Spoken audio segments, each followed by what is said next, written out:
Hello सांग माने welcome to my channel. मु आज आपण मानक पई आउ एक नुआ निजुक्ति नहीं करी आसीची। निजुक्ति नोटिफिकेशन जहाँकि रही कलेक्टर ऑफिस रे निजुक्ति रोची। तो सांग माने देखंतु कौन निजुक्ति डिटेल्स कौन रही देखी नेबा। देखंतु सांग माने जॉब डिटेल्स कौन रोची। Name of organisation collectorate Malkangiri जिले रे कलेक्टर ऑफिस रे निजुक्ति बाहर सांग माने। टाइप ऑफ जॉब कॉन्ट्रैक्चुअल सांग माने। टोटल पोस्ट रोची आपण मानकर 5टा। Name of the post house father रोची, art and craft music teacher रोची, पीटी इंस्ट्रक्टर एंड हेल्पर, सी नाइट वॉचमैन रोची सांग माने। आ मोड ऑफ एप्लिकेशन रोची आपणकर ऑफलाइन।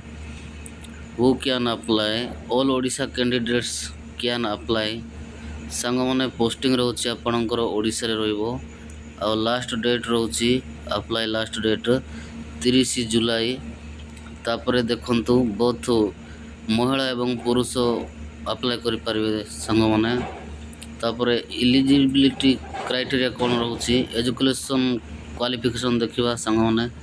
हाउस फादर पाई graduate in physiology and sociology home science. तापरे art and craft music teacher पाई कौन रही देखंतु बैचलर डिग्री दरकार सांग माने in recognised university. Preference will be given to the candidates who have graduate in art and craft cum music. PT instructor पाई कौन रोची क्वालिफिकेशन देखंतु bachelor degree in a recognised university. Preference will be given to the candidate who have graduate in PT instructor. तापर से देखंतु helper cum night watchman पाई कौन educational qualification रोची। Under matric रोची संग माने 8म रु 10म पढ़ी दरकार। तापर देखंतु सिलेक्शन प्रोसेस कौन रोची सांग माने। एठी आपणकर सिलेक्शन प्रोसेस रोची आपणकर मार्क बेसिस रे रोची। तापर डॉक्यूमेंट वेरिफिकेशन एग्जाम नाही बिना एग्जाम रे आपण माने निजुक्ति पाई परिबे सांग माने। तापर देखंतु वैकेंसी डिटेल्स कौन रही।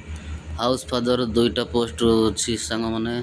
Art and craft music teacher गोटे पोस्ट, पीटी इंस्ट्रक्टर गोटे पोस्ट, तापर हेल्पर कम नाइट वॉचमैन गोटे पोस्ट। टोटल मिसे कि 5टा पोस्ट। तापर एज लिमिट कौन रोची देखंतु सांग माने। एज लिमिट रोची सांग माने मिनिमम एज रोची आपणकर 21 वर्ष आ मैक्सिमम एज लिमिट आपणकर 45 वर्ष रोची। तापर इंपोर्टेंट डेट्स देखंतु सांग माने। नोटिफिकेशन बाहर सांग माने 1 जुलाई रे। आ ऑफलाइन एप्लिकेशन लास्ट डेट रोची 30 जुलाई। तापर एप्लिकेशन फीस कौन रोची देखंतु एप्लिकेशन फीस रोची समस्त पई फ्री रोची सांग माने। तापर इंपोर्टेंट डॉक्यूमेंट्स कौन रोची निजुक्ति पई देखंतु all educational qualification certificate and marksheet. तापर कास्ट सर्टिफिकेट दरकार, रेसिडेंट सर्टिफिकेट दरकार। तापर वैलिड ईमेल आईडी एवं मोबाइल नंबर दरकार। तापर देखो सांग माने recent colour passport size photo दरकार। आ 1 आईडी प्रूफ आधार वोटर पान कार्ड ए 3टा मधुर गोटे दरकार। तापर एप्लिकेशन फॉर्म दरकार सांग माने। तापर सैलरी डिटेल देखिबा कौन रोची। हाउस फादर पाई आपण मानकर रोची 14,564 पर मंथ। तापर art and craft music teacher पाई रोची 10,000 पर मंथ। पीटी इंस्ट्रक्टर पाई रोची 10,000 पर मंथ। आ हेल्पर कम नाइट वॉचमैन पाई रोची 7,944 टंका मासको। तापर देखंतु सांग माने आपण माने ऑफलाइन रे पकेबे। पोस्टल एड्रेस दिया है superintendent observation home and special home Gaudguda Malkangiri. यही एड्रेस से आपण माने आपण ऑफलाइन रे पठे दियंतु आपणकर फॉर्म डॉक्यूमेंट सब। ଇଏ ଥିଲା ସାଙ୍ଗମାନେ ଆପଣମାନଙ୍କର ନିଯୁକ୍ତି।